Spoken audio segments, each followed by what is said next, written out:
call to order the City of Las Vegas Parks and Recreation Advisory Commission meeting at City Hall. The time is 4 p.m. on August 6, 2013. Items listed on the agenda may be taken out of order, presented. 2 or more items for consideration may be combined. And any item on the agenda may be removed or related discussion may be delayed at any time. We'll go to number 2, which is announcement regarding the compliance with the open meeting law. Yes, yeah. That is confirmed. Number 3 is the public comment during this portion of the agenda must be limited to matters on the agenda for action. If you wish to be heard, give your name for the record. The amount of discussion as well as the amount of time any single speaker is allowed may be limited. Do we have anybody from the public that wishes to speak during item 3, public comment? Seeing none, we'll move on to item number 4. For possible action to approve the final minutes by reference of the regular meeting, July 2nd, 2013. Hopefully you had a chance to read and review. And I will entertain a motion. I make a motion that we accept those minutes as read by previous email contact. Do I have support? I'll second it. All those in favor signify by saying aye. Aye. Opposed? Any abstentions? Any motion carries. Oh, Lori, thank you for saying I wasn't here. We have 1 abstention. As do I wasn't here last week. We have 2 abstentions. And Billy Gosh. And I as well. What is Do we have enough to approve the minutes then, if we have the abstentions? Yeah, we can. Mr. Attorney? I never had this happen. Do we have to abstain? No, Just you do because not. we're attending? No. Then I withdraw my abstain. I read the minutes and I'm comfortable with them. So It's just approval of the minutes. Yeah, I think you're okay. Thank you. do you still want to remain abstained? If we don't have to abstain, Yeah. I thought, I didn't know if you were allowed. So then the motion carries. Thank you. We'll go on to item 5, which is the report for possible action from the detention and enforcement regarding the issues in the city facilities and parks hall ward. And we see that we have our sergeant. John Donahue.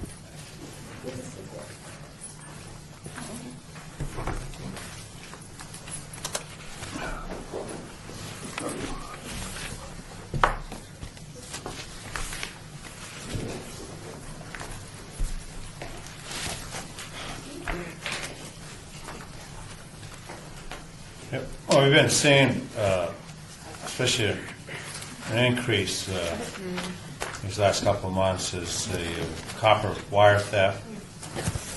And one of the main people we've been looking for is Antoine Simmons. We put out a bolo on him on 7/23. This is a gentleman here. He had responsible for theft and resale for more than $200,000 worth of city property in the downtown area. That mostly copper wire, those brass plates, dedication plates. He was responsible for some of that. And they put him in all the channels and all the other news outlets.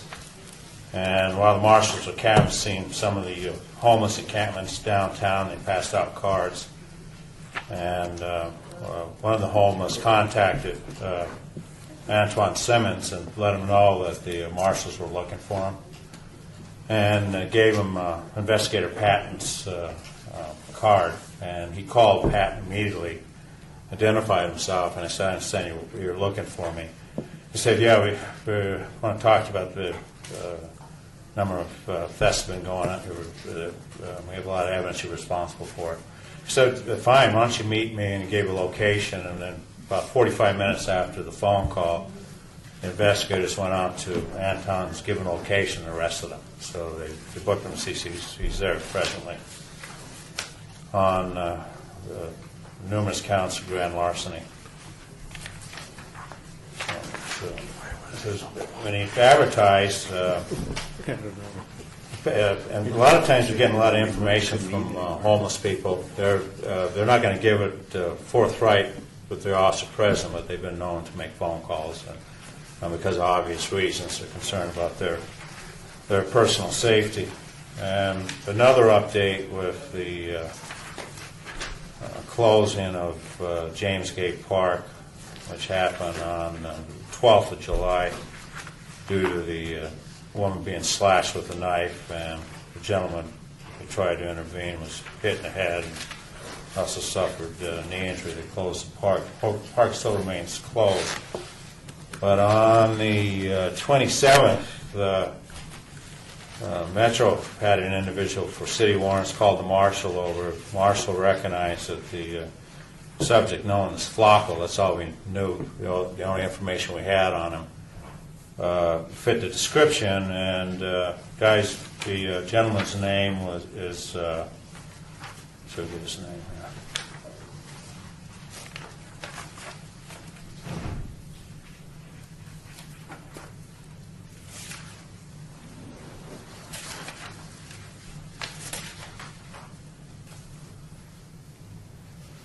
He's a Cuban male, and he made it to the name of Flacco, and his name is Delfino.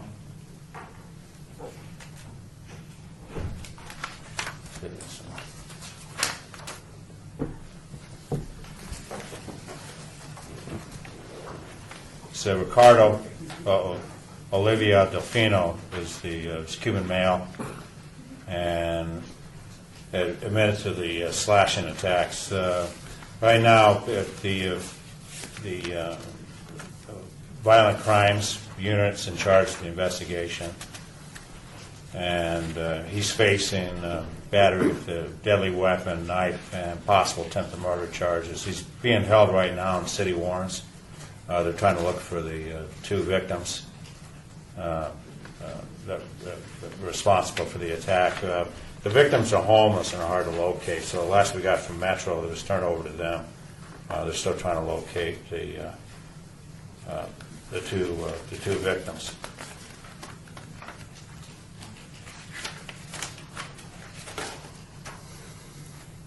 And Joel Pierre Jones is one of the victims, and Tricia Michelle. So we've been hitting the camps and other locations, see if we could locate and bring this investigation to conclusion. Until they get victims, they're not going to prosecute. That's the status. Now, this is June's stats that we have at this time. We're still compiling July's statistics. Anybody have a question for Sergeant Johnson? I do, Chair. Yes. Just want to ask a question about where is the best place to report the situation. I have an opportunity to frequent Rotary Park quite a bit, and right there on the east side of the park near the splash pad and the tot lot on the private property section is probably about it appears to be about six people who kind of hang out there on a regular basis with tents and mattresses and chairs and food. So they appear to me to be camping out there, and it's really stinky Right. and messy and full of garbage, and it's flowing over into the park. Right. So when I'm talking to some of the parents there, they understand who to call when it's in the park property, but I'd like to have a better understanding of who we call when it's outside. We can still check it out, but there's an organization. We'd have to see how large the encampment is, because we have to go through a process of trying to provide social services for them and do some intervention there before we actually start taking action and moving them out of the area. The problem with that, often when we move them out of the area, they come back and forget months, they'll show back up in a couple of weeks. But it's Rotary Park there in one of the empty Right. lots. It's on that, it's on the east section there where it's the backside. Anytime you see something like that, just call our dispatch now, 229-6444, 6444, and dial 1, because it goes right into Right. prompts from 1 to 8.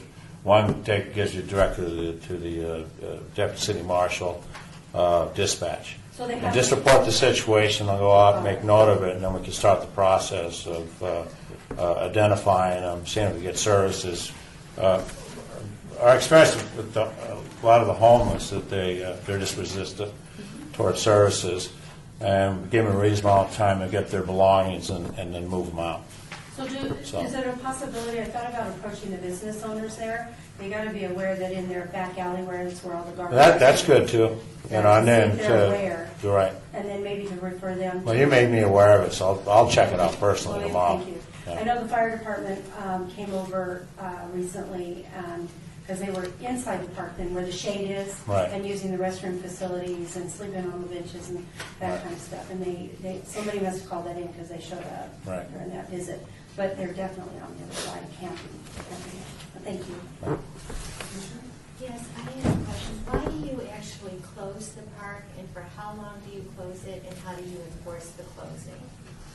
The park has fences and it's locked up, and that decision was made by the city administration. So I have no knowledge if they are going to open it up, when they're going to open up. It still remains closed. So we've had a number of problems there, and it starts building up, and they took the opportunity with the last incident to go ahead and close it up. The people concentrate in there and really brought the quality area down, but when you close it, then they start impacting the neighborhood around. So there's a lot of discussion about that. And, there was talk of renovating that area, putting some. There's a lot of talks, a lot of discussion that's been going on for months about what to do with that area, what that do to the area. But often, as you remember, parks are an extension of the surrounding area. So that's the corridor of hope, the homeless corridor there, and it's. You talking about James Gay Park? Is that the one? No, yeah, for James Gay Park. This is the one you're talking about? Yes. So Isn't that park, isn't that land actually owned by the state of Nevada? Am I correct? I think it is owned by the state of Nevada. Lonnie's government, yeah. Huh? It is. Yeah. It's owned by the state of Nevada. City of Las Vegas using that property until there's plans, I understand, to bring a westbound, eastbound exit from I-15 to Owens Avenue in the future. And I think the city is controlling of that particular partial until they finish the development of the plans to do the east and west exit from I-15, if I remember correctly. Any other questions for? But just to finish your question, when parks are closed at that point, it's just, quite honestly, just too much lawlessness, and it's getting out of hand, it's impacting the area, and then city officials may decide to close the park down like they did to Hartridge years ago, because of all the problems with that, and the daytime burglaries in the neighborhoods impacting the businesses in the neighborhood. Trying to deal with it for 20 years, and they just have limited openings of the park on occasion, you know. So to better control the situation. But we've had 2 knifings there within a 2 to 3 month period. So Sergeant, following up from a few months back, we talked about the installation of cameras for surveillance in the parks. Is that would come to fruition? And that's still ongoing. And when we have some areas that are particularly impacted, our investigators have specialized cameras that are higher quality. Then they set those things up, and we have increased incidents of crime. And but it's still going on citywide. Any other questions? Thank you very much for your report. Right, thank you. And let's move to item number 6, which was an advance item. A report regarding the Hunters Circle Park opening located at 1251 South Maryland Parkway. That's Ward 3, Councilman Coffin, who is giving that report. Madam Chair, Mike Haberhorst. That park, they're going to be pouring the footings Monday for the for the playground structure, and then the playground structure is already ordered, and we're just waiting for that to be delivered. But footings will be poured Monday, and construction will be shortly thereafter. So that one is a pretty easy project to report. Any questions on that? I think Commissioner Lopez wanted to know like what was all going in the park and when it would be done. So there's going to be canopies going in there, 2 playground structures, and a swing set. Very good. Anything else? There's no action needed on that. That was a report. So we'll go on to number 7, which is again another report regarding the utilization and programming of Lorenzi, located at 3333 West Washington Avenue, Ward 5, Councilman Barlows. And who's giving the report? Well, I guess that's me. And I think we extensively did it last session as well. Just as a follow-up is, I think Commissioner Thompson, we had an issue with the overprogramming we had a senior softball tournament, a pirate festival, and a tennis festival in the park at the same time. We internally, and sometimes that happens in our department because our special events and our municipal sports folks work in the same unit, but running down different channels. So under the supervision and tutelage of James Strichko, hiding in the corner, is we're working to better communicate that. We don't anticipate that to be a problem now, too, as the park's about to come online, and the deputy director report, I'll also follow up on the opening of the park. We expect heavy demand of the park. We're already having the next senior event, as a matter of fact, and there's because our picnic pavilions are so large, there's a pretty significant family reunion going on at the same time, and then our OCA, Office of Cultural Affairs, is responsible for Sammy D. So we actually have 2 different programming departments functioning out of the same park. So a lot of communication, and we're on top of it. Can't promise that we'll never have conflicting events in the park, but now that we're getting ready to reopen and both phases of the park will be completed, is both the departments and the 4 units within all the programming departments are working together to make sure that we don't have multiple large events in the park. We're going to have multiple events in the park every weekend. But I know that was a big concern of senior softball in the past, is we're working to see that we don't have multiple large events in the park. Any questions for the director? One point that I'd like to make, apparently that park is supposed to be open like the 17th or something, the whole park. And you come down that parking area in the corner, kind of the southwest corner, is all full of mud where the contractors wash stuff down there. All that mud stuff needs to be cleaned up so the water can go out of that.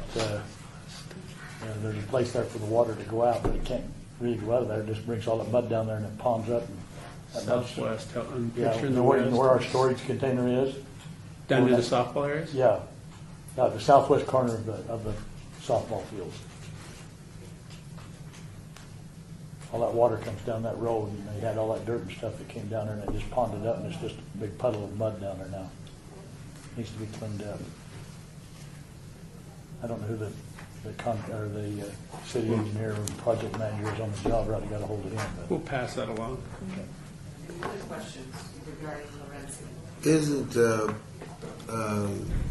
Isn't Variety Daycare Center supposed to be going to take over? Interesting, they were supposed to be, and I just heard, it wasn't official, it was a hallway or water cooler conversation, that they may not be going in now, and that was just this week I heard that. I don't know if Kelly's heard more.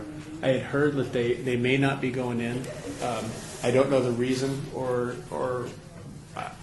in the water cooler, and this is very unofficial, is something to do with the retrofitting of the building because of the expense associated with retrofitting it to be compliant with daycare. But that was an informal conversation on the 5th floor. I can check into that and report back next session. But that's where that's the first turbulence with the project I've heard about since the conversations began. So again, that's very informal and only what I heard standing upstairs. Logically, it makes sense that the expenses would be associated with daycare, but I'll check on that and report back next month before I pass along misinformation. Yeah. If there's no other questions, thank you for that report. We'll move on to number 8. Another report regarding the All-American Park at 1551 South Buffalo Drive. That's Ward 1. Commissioner Cartini. Madam Chairman, Sam Tolman will be presenting this. I've He's only been got four great on this copies. project, let the record show, because we've been pushing him really hard. I've only got 4 copies of these. You can kind of look at them. All-American Park is 5 fields that we're turfed, and we are replacing all 5 fields with artificial turf. The way the schedule is right now, which we are on schedule, the first 3 fields will be done by about the 10th of September for use. And if you look at these pictures, the top shows when they put down this artificial turf, and it's been a learning process for me. We've been involved with them, but I haven't directly been involved. They lay down the turf, and they have to cut in the numbers and the lines and glue in the lines, and it's kind of fun and interesting. But those are pictures in the last like 2 weeks. Field 2 of the fields are laid down, and the 3rd field they're going to start laying down, like you see here, and that's the status of that. Any questions? Is it more cost effective to put artificial turf in or grass? Which one is most? All grass is a little bit less expensive.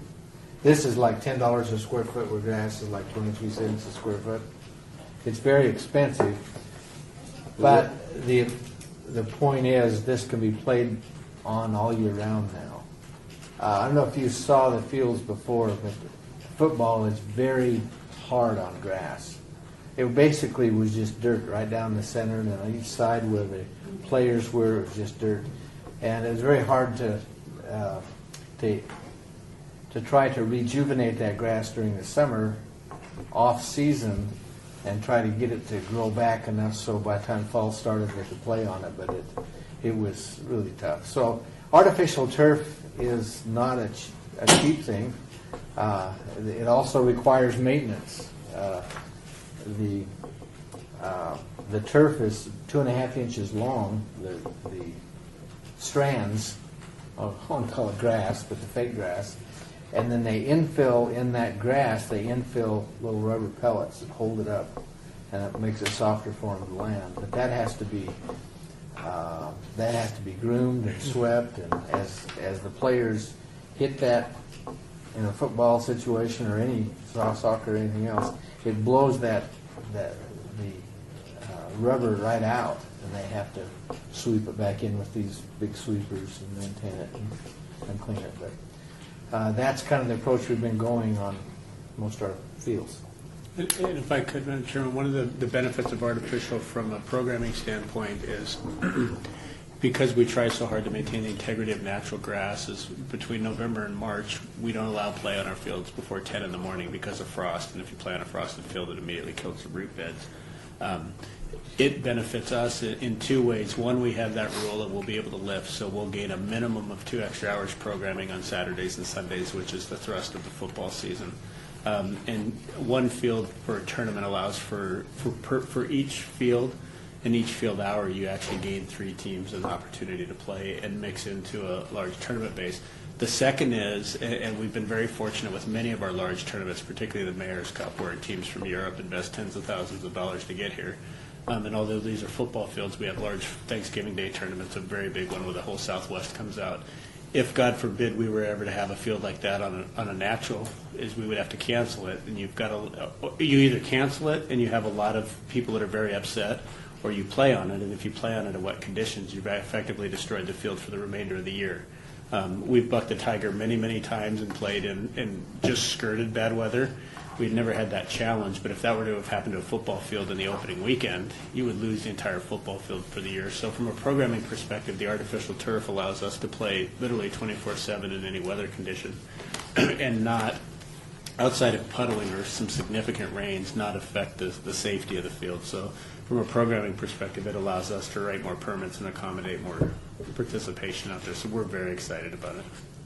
I noticed that in some of the tournaments that are played, it's very, very hot outside.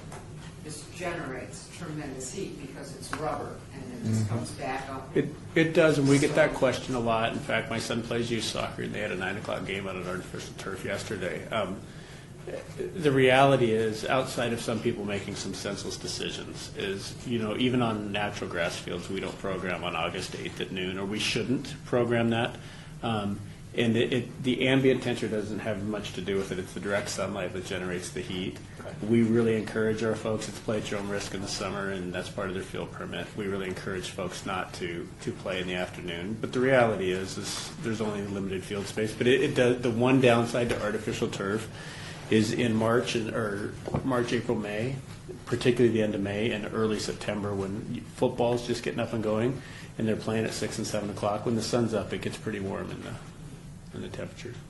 Any questions? Does switching to the artificial turf, will that raise the fees then for the? From our point, we wouldn't make it's very interesting is our artificial turf, this is actually natural grass replacement to artificial. From a programming perspective, I would always go outside of baseball. Baseball's a little bit of a different animal because your right fielder, your 13-year-old is standing stationary out in right field, right in the middle of the heat with no movement. And baseball is primarily played in the summer, so I would always be an advocate from a programming perspective to play baseball on natural fields. The artificial turf fields, we look at it in very large as to see our cost. When you generate the maintenance cost and the water savings, you'll see there's an initial upfront cost, and then if you amortize that over 10 years, the cost actually drops because there's not the same maintenance on artificial. But at the end of the 10-year life cycle, then you're back into it $300,000 per field or whatever that the fee may. Is it about $300,000 right now, Sam? Somewhere in that neighborhood. So what you'll see is you kind of run cost neutral. It depends if you look it up in a very short time. In the first, right now, if we look at All American, it's expensive because we're paying $22 a square foot or whatever Sam's number is. As you go down and don't have to overseed that field for 10 years, we'll save that money on the back end, but then you have to replace the field. So when you're looking from the expense side, it might be slightly more expensive to have artificial, barring which you never completely wipe out a field and have to go in and resod a natural grass field. But our fees won't. We're not looking at any new revenue increases based on what the turf is. The turf is. If we were looking at, and one of the things we're doing as a department, which is probably another presentation down the road, when we're looking at proper pricing of our fields, we're looking at amenities. So a 2-field complex, if you're a tournament organizer, you don't have as many amenities, nor the ability to draw external capital from concessions and vending areas and extra parking, as you might at Majestic, where you have 12 fields. 12 fields is obviously 24 teams playing at a time, which is 240 teams per 8 hours a day. So if we were going to look at cost in that, it would be by facilities and amenity, not necessarily the surface. The only time the surface would come into play, and it's always easier to draw comparisons between soccer, because we've got so many soccer fields, is if you looked at the playing surface of a Betty Wilson, which is a game-only facility, or even Kellogg's Air, which is not game-only, there's a lot of practice that goes on, but there's 7 synthetic and 4 very high-end regular turf fields. If we were going to look at fee differentiation, we would look versus Buckskin Basin, that's actually field set down in a retention basin, has dual purposes. We may look at that to generate different fees because of the amenity itself, but not the actual playing surface. Any other questions? Very good. Then we'll move on to number 9, which is a report for possible action. Thanks, Sam. I might just mention that I put in 2 pictures of another project I'm working on, Garside Pool. That's before demo and after demo. It's in the process. Thank you. Sam, that's going to issue another report, though. Anytime you share pictures, the report's come right behind it. So we'll see you next month. Thank you, Sam. No, it won't be open next summer. Well, a year from this summer. We are in the summer, aren't we? Yes. I was thinking next, but for 2014. Yes. Thanks, Sam. Pass now. Now we have a report and possible action regarding the Parks and Recreation Advisory Commission bylaws for all wards. Bailey. Of course. Kelly Schwartz, Parks Rec and Neighborhood Services.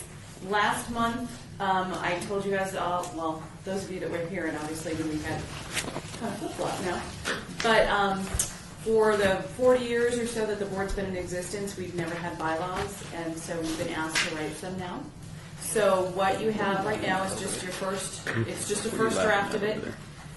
The bylaws actually relate back to the ordinance, and there is an ordinance that explains what the Park and Rec Board is responsible for. We've been asked by the city manager's office to also review that, because that hasn't been reviewed or changed in years either.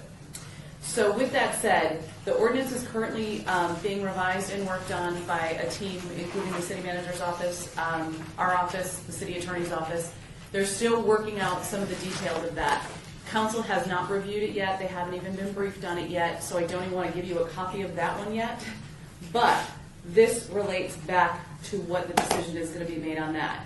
One of the topics that I brought up last time was that the suggestion right now is for the board, each council member will have 2 appointments that would represent that particular ward, which a lot of you do represent, or you at least you feel you represent a particular ward, because that's kind of how you were appointed by a particular council person. And then the mayor would have 3 at-large positions, or appointments. So right now, it's a little difficult because Commissioner Sherman was appointed many years ago. And so obviously that council person isn't around anymore. So we've kind of gone through and we've looked things over, and we kind of were able to break up the board by particular wards, and there is 3 at-large members. Commissioner Sherman, you would be one of them, so you would be a mayor appointment. Chair White would also be a mayor appointment, and actually Commissioner Armenian already was one.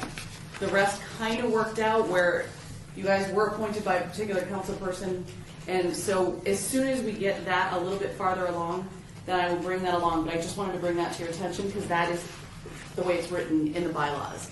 So what I'd like you to do, and I will email it to everybody so everybody who isn't here gets a copy as well, to review the bylaws. Make suggestions if you want to. We did them pretty quick since we've never had any before. We wanted to keep them as simple as possible, but we do, appreciate any comments that you have. And this is pretty much telling what you guys do on this board. And approval would just be that we would need, obviously, the quorum. We still need the 2/3 vote of everybody, and then it just gets recorded with the clerk's office. So you guys kind of have the final say on the bylaws. But like I said, they do relate back to the ordinance. So we kind of have to wait for one to be done before we can really finalize this one. Is there any questions so far? Through the chair. Yes, go ahead, please. What is the definition? I just want to better understand what an excused absence and an unexcused absence is. I don't know, Bob, do you know what that one? Well, I mean, sometimes your bylaws require that if you're going to be absent, that you notify the board ahead of time, and then they approve the absence. And when if it hadn't been requested and not approved, then it's considered to be an unexcused. So many times, if you have a certain number of unexcused absences, then sometimes the board will move to just have somebody else appointed in your place.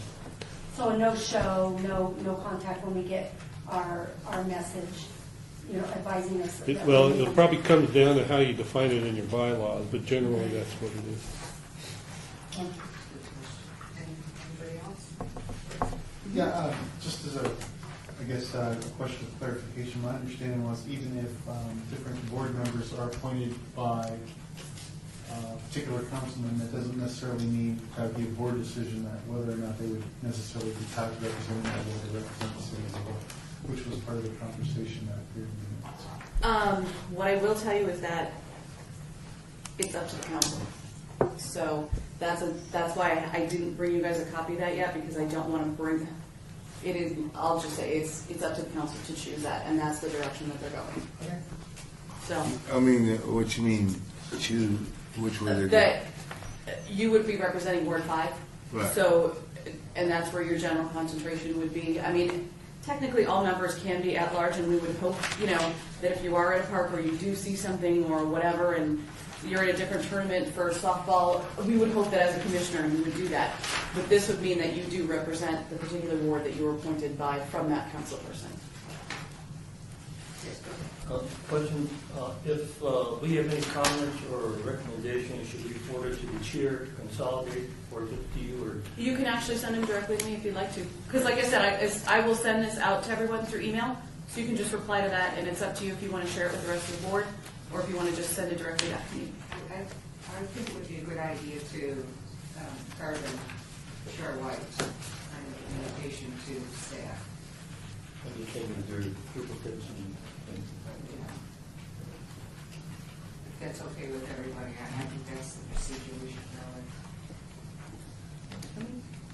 Anybody else have questions? Just looking it over briefly at this time. Yeah, this was just kind of to give you guys a chance to have it in your hands, and then, like I said, since there are quite a few board members that aren't present, then that'll give them an opportunity. We'll put it back on the agenda again for September, so then we can review everybody's comments. So are we obeying this item then? I make a motion. Whatever the board's pleasure is. I make a motion we obey this item to the September meeting. Do we have support for that motion? Second. And we have a question before we vote? I just, do you happen to know if the Clark County Parks and Rec Board has bylaws? They do. This actually, I will tell you, is the very helpful city of Henderson helped me write these. Oh, okay, so I just wanted to know if we had like a template that we compared them to. And then I also there was a small city that was in Tennessee, and I liked the way theirs read. We also received Austin's, so we compared theirs. So we have compared other cities. Oh, We have a motion and support to obey item number 9 to the next meeting, which is on September the... Be the 3rd, I think. Where it is the day after Labor Day, so it's Sunday's the 1st, I think. It would be, Sorry. is it the 3rd? September 3rd? September 3rd. All those in favor say aye. Aye. Opposed? No abstentions? Motion carries. Item number 10 is a report of possible action from Deputy Director Zimmerman, Parks and Recreation and Neighborhood Services, regarding the organizational goals for all wards. Kelly's got to quit writing this agenda because I appear on it too much. One of the things that I've mentioned in the past, the organizational goals at a very high level is we're concentrating on how to increase revenues, decrease costs, and increase participation. Again, that's at a 100,000 foot level. Two of the things we're looking at, and again, they're on parallel tracks, is Pros Consulting is taking a look at our entire department regarding fee enhancements. They work under a cost of service model, and many of you longtime board members will probably remember under then Director Billy Bastian, is we had Pros Consulting. It was right before our fundamental service review and right before kind of the Great Reception where we collapsed into different departments. Pros looks at every aspect of both your revenues and your expenses and does a cost of service model. At a very basic level, they want to identify how much it costs to produce a given program, event, class. And we'll also take a look at the unit cost. So what does it cost for each respective citizen, or what level of subsidy does the general taxpayer pay for someone to experience a program? It's looked at in three ways, and again at a very high level, is you have a private experience in which the general taxpayer should not subsidize that. So the best example of that is if I go take a golf class, I should pay 100% of the cost. The average taxpayer or our department should not subsidize myself taking a golf class, because the golf class benefits only me as an individual, really has no greater benefit to the community.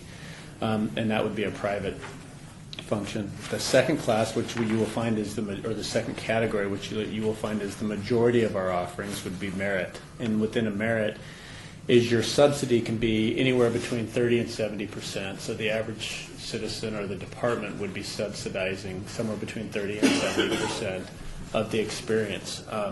And then we as a department probably want to have 70% of our course offerings, classes, and programs fall in that merit category.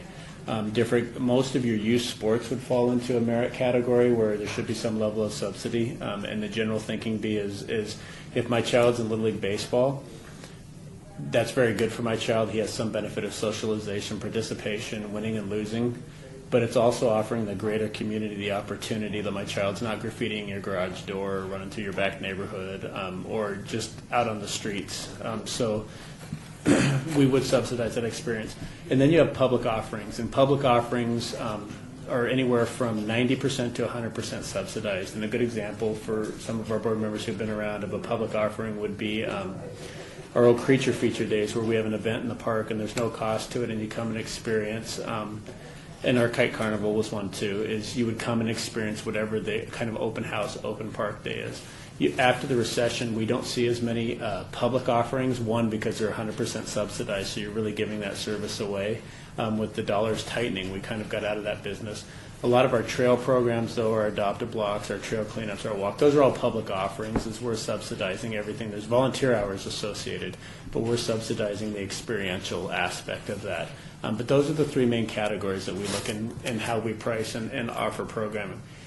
We expect the actual written report, and as soon as we get it, I'll share that with the board. I'll actually agendize it and go through you, and probably in PowerPoint, so that it's easier to understand because it's so dynamic.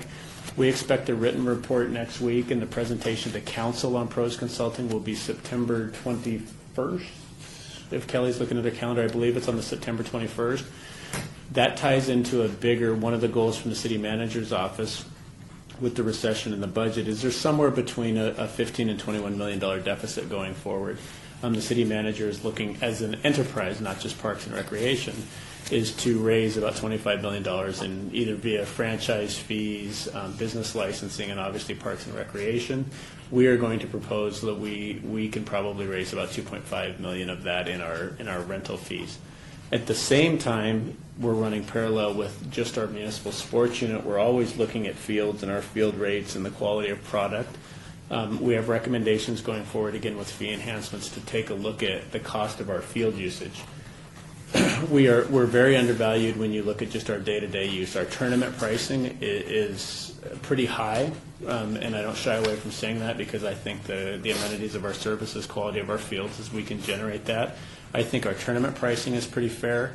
Our day-to-day league use at $3 an hour is really, really undervalued. And being so cheap, that's one of the things that can create field hoarding is if myself and Chairwoman Bastian are both running competing leagues, and I know she wants fields on a Wednesday night, it's not going to deter me from paying $3 an hour to hoard those fields.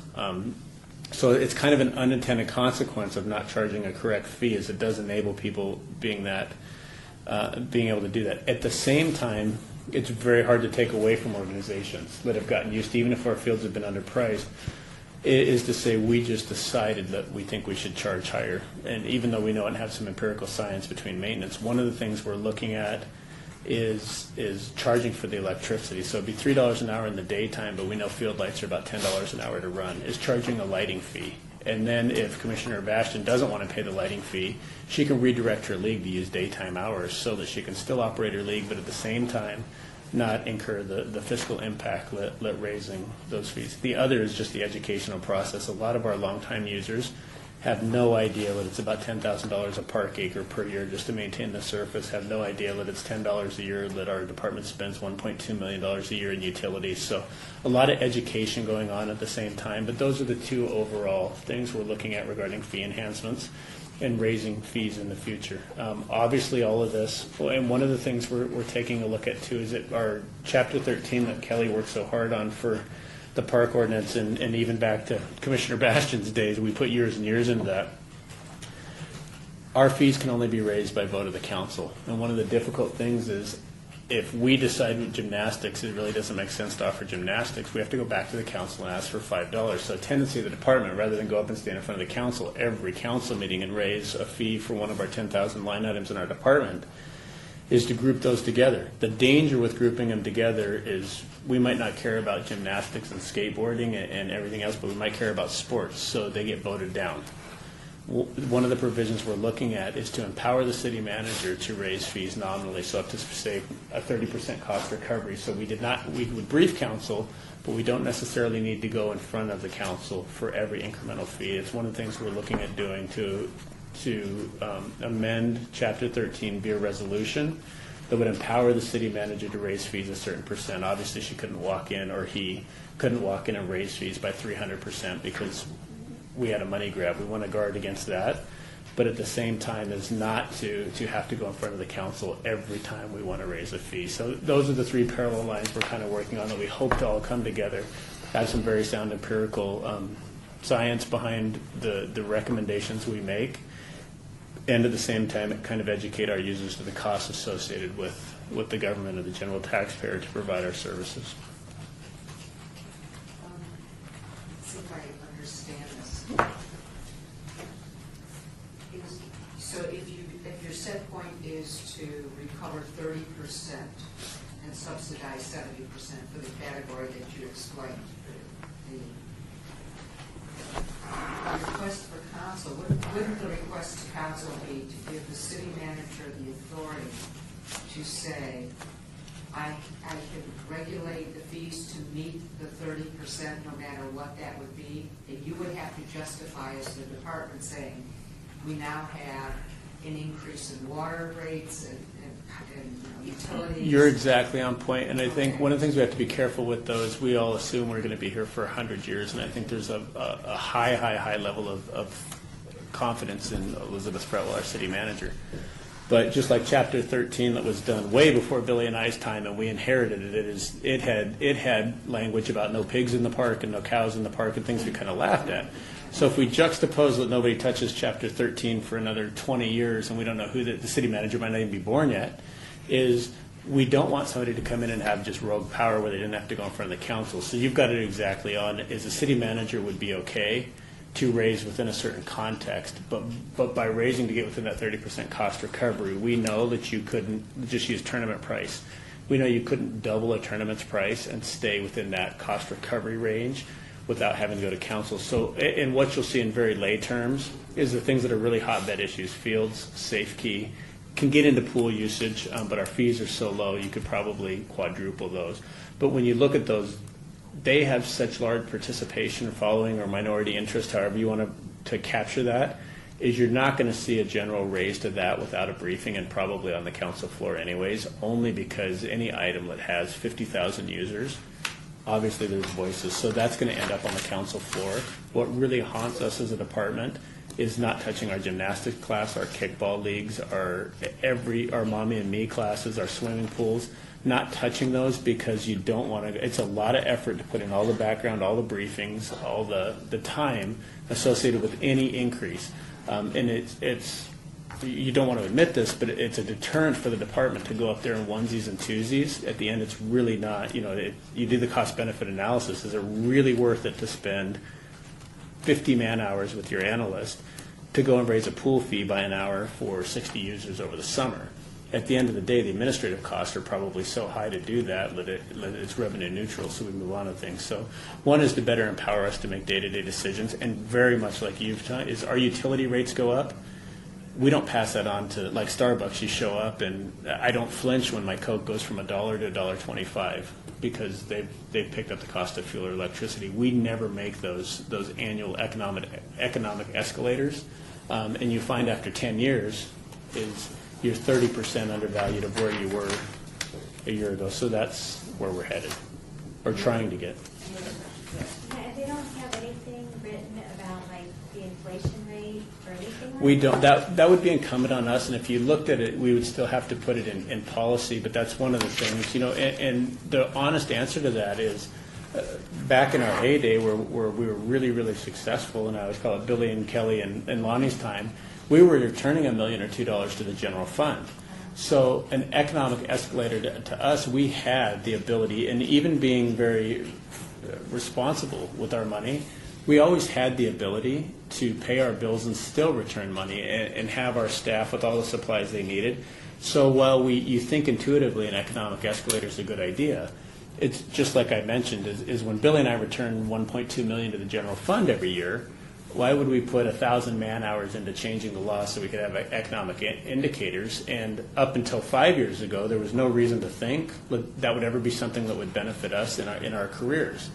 Then the economy halted, and you start looking at things differently. But we want to write into policy, or at every budget workshop in April, that we have those basic economic escalators. And that's not only for the department to survive. Right now, what we've created is you pay $10, $10, $10 for your first child's gymnastics for 20 years, and then we as a government take a look at it and go, gee, that's a $50 class. Our pass-off cost now to correct that to a parent is you're paying $50 when you're used to 20. Even though you appreciate that it's still only 50 and a private gymnastics class might be 150, that shock and we'll lose participation. If we can offset that by 1.25% or 1.33% per year, it's not as much sticker shock to the parents. So it actually benefits the consumer as much as it does the department. And we're trying to build those in so that the next generation of Parks and Rec employees aren't always trying to balance the budget and study the revenue side as much as they do the expense side. And I guess my answer to the public when I meet them in the park is that Parks and Recreation is a quality of life issue. And therefore, the subsidy that we as taxpayers, we all benefit by just the open space itself, whether we participate or not. Okay.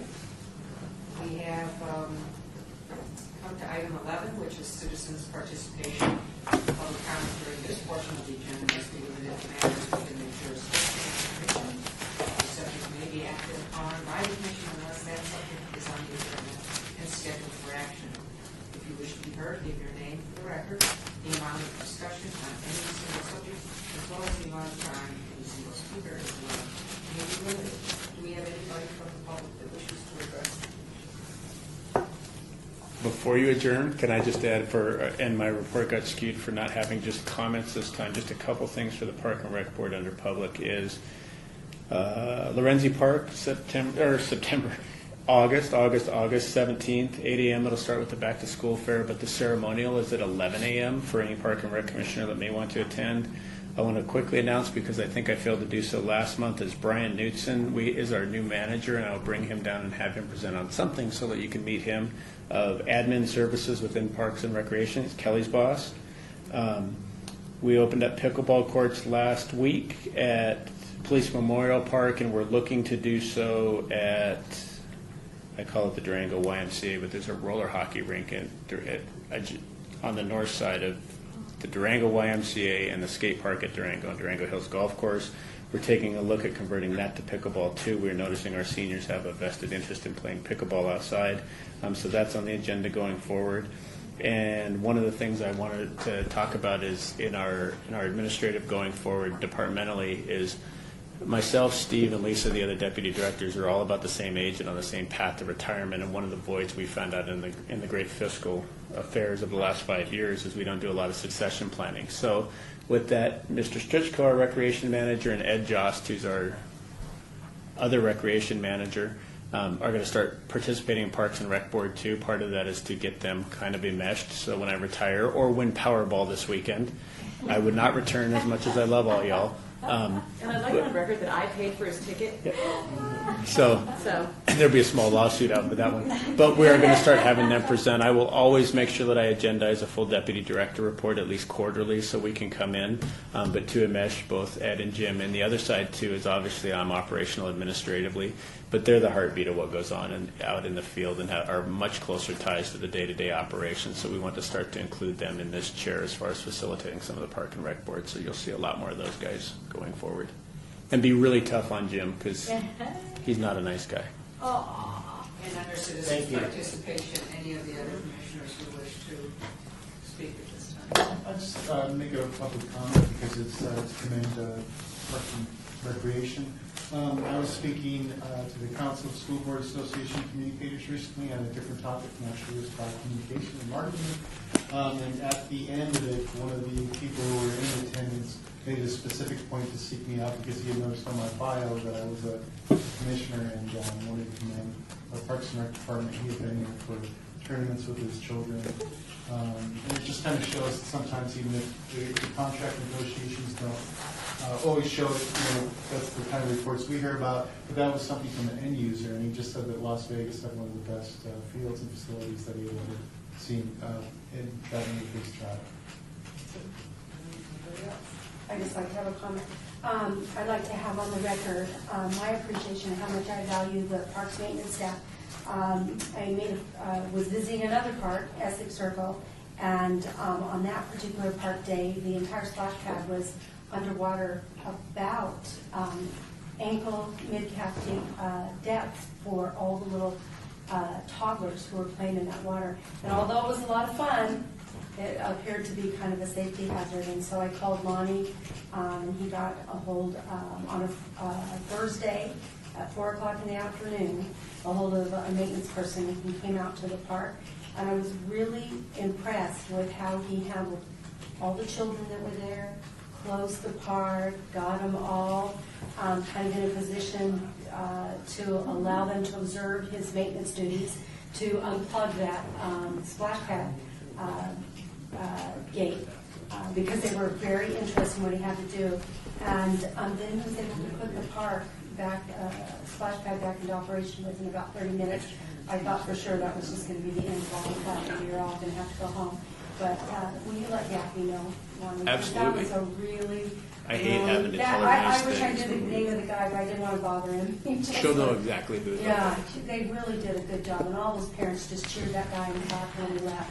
He just did a really good job. I have a couple comments.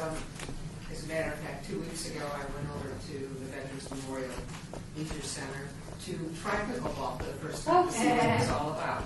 It is a blast, there's no question. And there were 24 people there to play. There's 3 courts, and they play from 8 till 9:30. And it was just so much fun. So when I saw the article that came out regarding the new courts, I thought, how great was that? I also was over last Thursday morning at around 7 a.m. at Doc Romeo, just riding around, and the maintenance guys were out there already trimming the lawn and watering and doing the field maintenance. And just wanted to tell you that they were pleasant. I went out and just spoke with them briefly and said how much we appreciate it. Asked them if we could get on as soon as they finished mowing so we could just take some batting practice before going to Prescott for a tournament. And they said that we could. Just wanted to say that. We'll pass all those kind words on to the maintenance staff. And we're going to get Jim to work a little harder so we can get some nice compliments on the programming staff and so on. But yeah, pickleball's great. He's going to be our new pickleball coordinator too, because the new plans call for 6 courts at the Durango. And once you have 6 pickleball courts, then you're going to have pickleball tournaments and pickleball competitions and pickleball folks yelling at the Park and Rec board because we don't permit them And I in know courts. that the pickleball event at the senior games in St. George sold out first, closed first. That's how popular it is around the country. So, and that's it.